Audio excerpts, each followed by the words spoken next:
Hello friends, Radhe Radhe. आप सभी का स्वागत है शोभा गार्डन में। और आज हम इस पौधे के विषय की बात करेंगे कि इसकी केयर कैसे करनी चाहिए हमको। और ये पौधा आपको जगह जगह देखने को मिल जाएगा। ये हमने देखा है बहुत जगह, रोड साइड लगा हुआ देखा है, स्कूलों में भी लगाया जाता है, हम अपने घरों में भी पॉट में लगाते हैं। और ये पौधा देखने में बहुत खूबसूरत होता है और ये कई नामों से जाना जाता है। इसे हम एलोवेल के नाम से भी जानते हैं और टिकोमा के भी नाम से जानते हैं और गोरी चोरी के भी नाम से जानते हैं। और इसके जो फ्लावर होते हैं वो बंच में आते हैं, जैसे आप देख रहे हैं इस तरह से ये बंच में खिले हुए हैं। और हर ब्रांच में फ्लावरिंग बंच में ही होती है। और आप जब इसको काटते हैं तो नई नई ब्रांचें होती है और हर ब्रांच में फ्लावर जब आता है तो पौधा देखने में बहुत खूबसूरत लगता है। इसको हमें किस समय पर लगाना चाहिए, इसके लगाने का टाइम क्या होना चाहिए, बात करते हैं। इसको हम फरवरी से अप्रैल के तक लगा सकते हैं और दूसरा इसको जुलाई से सितंबर तक लगा सकते हैं, क्योंकि जो दोनों टाइम का समय है, दोनों समय एक ठंडक रहती है या मौसम में नमी रहती है, जिससे पौधे की ग्रोथ अच्छी होती है।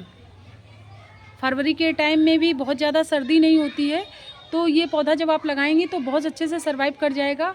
और जब जुलाई से सितंबर के बीच में लगाते हैं तो भी बरसात का मौसम होता है, मानसून आ चुका होता है, तो भी बहुत अच्छी ग्रोथ होती है इस पौधे की। तब भी आप इसको लगा सकते हो।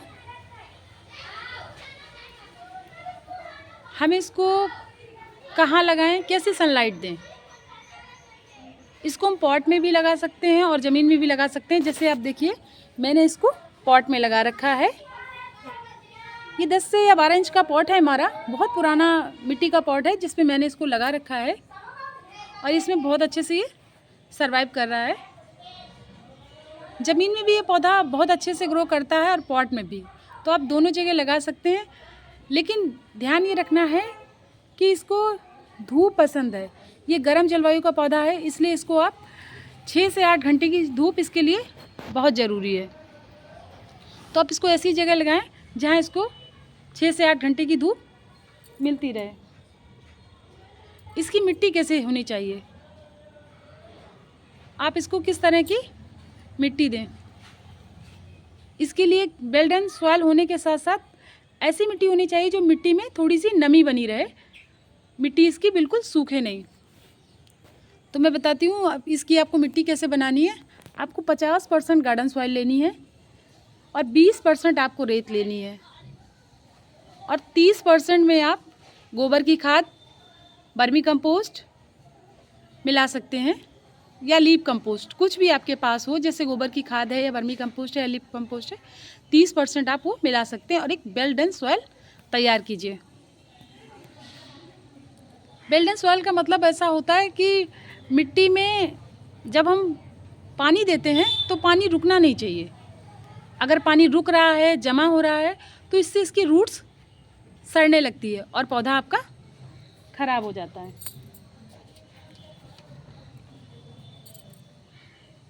अच्छी मिट्टी होती है तो पौधा बहुत अच्छे से सर्वाइव करता है। अब हम बात करते हैं कि हम इसको खाद कब दें। इस पौधे को आप जब भी खाद दें तो एक दिन पहले इसमें पानी देना रोक दें, मिट्टी को अच्छे से गुड़ाई कर दें। और मिट्टी बहुत ज़्यादा गीली नहीं होनी चाहिए। जब एक दिन पहले आप पानी नहीं देंगे तो मिट्टी थोड़ा सूख जाएगी। आप मिट्टी को गुड़ाई करें, फिर इसमें आप खाद दें। खाद में आप इसे वर्मी कंपोस्ट दे सकते हैं, लीफ कंपोस्ट दे सकते हैं या गोबर की खाद दे सकते हैं।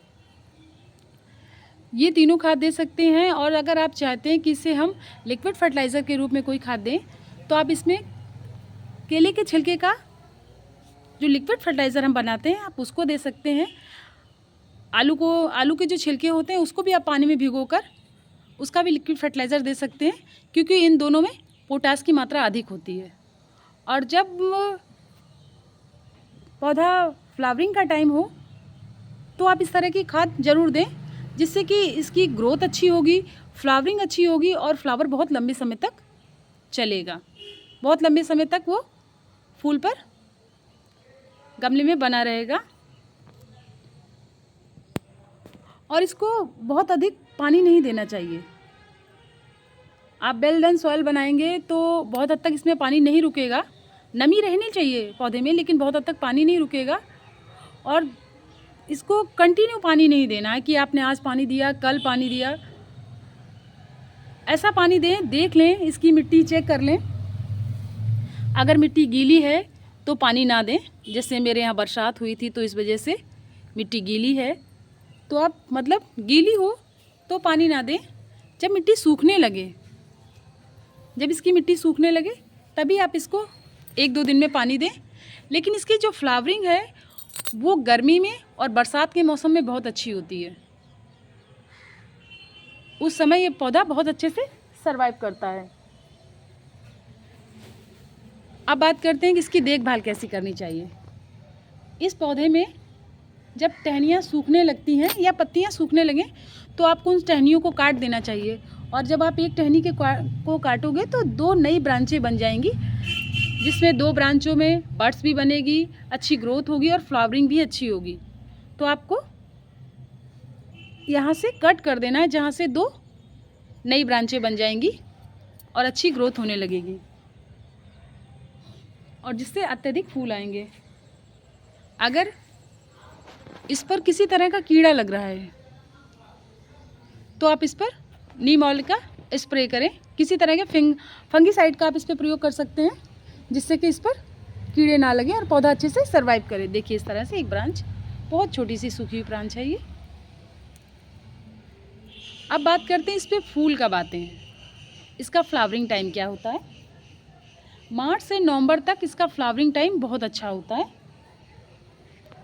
लेकिन जैसे जैसे सर्दी आना शुरू होगी, या हम ये कह सकते हैं कि अभी थोड़ा सा सर्दी स्टार्ट हो गई है, तो ये पौधा डोरमेंसी में जाने लगेगा, इसकी ग्रोथ रुक जाएगी और ये फ्लावरिंग भी धीरे धीरे अपनी बंद हो जाएगी।